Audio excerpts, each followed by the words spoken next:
metabolic health. We hear this term thrown around so many times. We hear cardiometabolic health.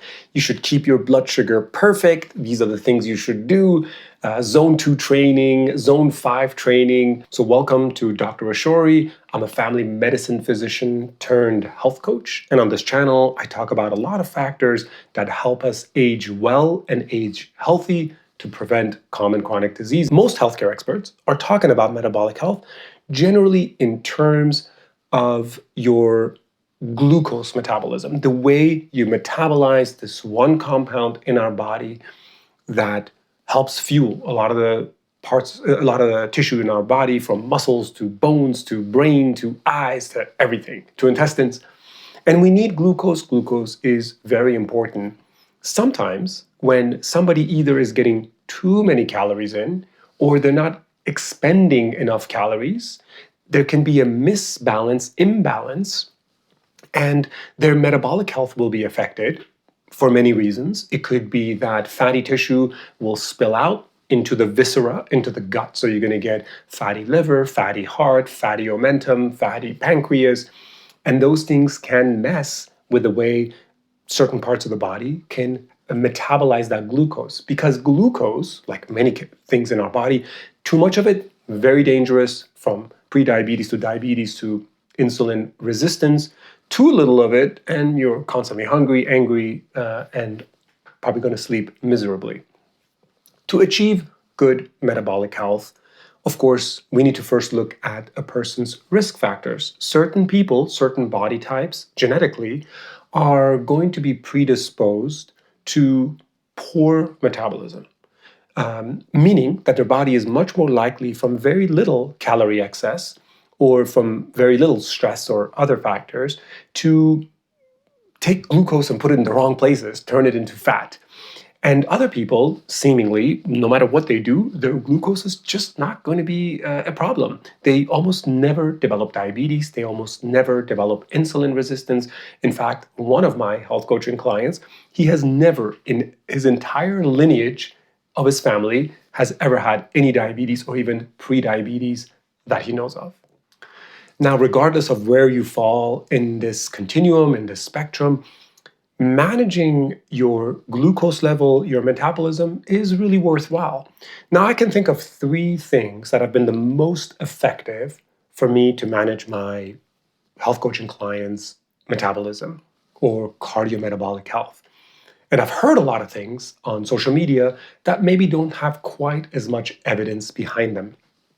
The best way to measure your metabolic health, now there are biomarkers that you can measure, but of course, good old the mirror test, as we say. If you look in the mirror and you look fit, that's a very good sign. If you're able to exert yourself and do high intensity activities like moving a sofa, doing a bunch of gardening, and you can maintain that, that means you're metabolically quite fit. If you don't have a lot of fatigue or mood issues or mental fogginess and have no trouble recovering from major activities or even emotional setbacks, that could indicate that you have pretty good metabolic health. If we wanted to go a step further, I would do biomarkers. Biomarkers such as fasting insulin, fasting glucose. I can check somebody's hemoglobin A1C. These are all the different factors and blood tests that I check in my patients to see if there is any early signs of metabolic health. There's other factors that we can do. We can check for inflammation like CRP, ESR. We can check for somebody's triglyceride to HDL ratio. Even that can tell us a little bit more.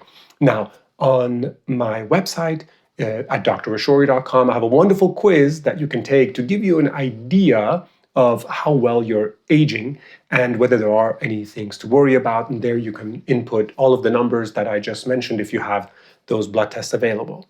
Now back to these 3 things that we can do to sort of determine if we can improve our metabolic health overall. Because even if you have no history of metabolic problems, metabolic health can cause problems with cancer, with dementia, with obesity. So it is still there. Even if you may not develop diabetes, it is still an integral part of a well-functioning body.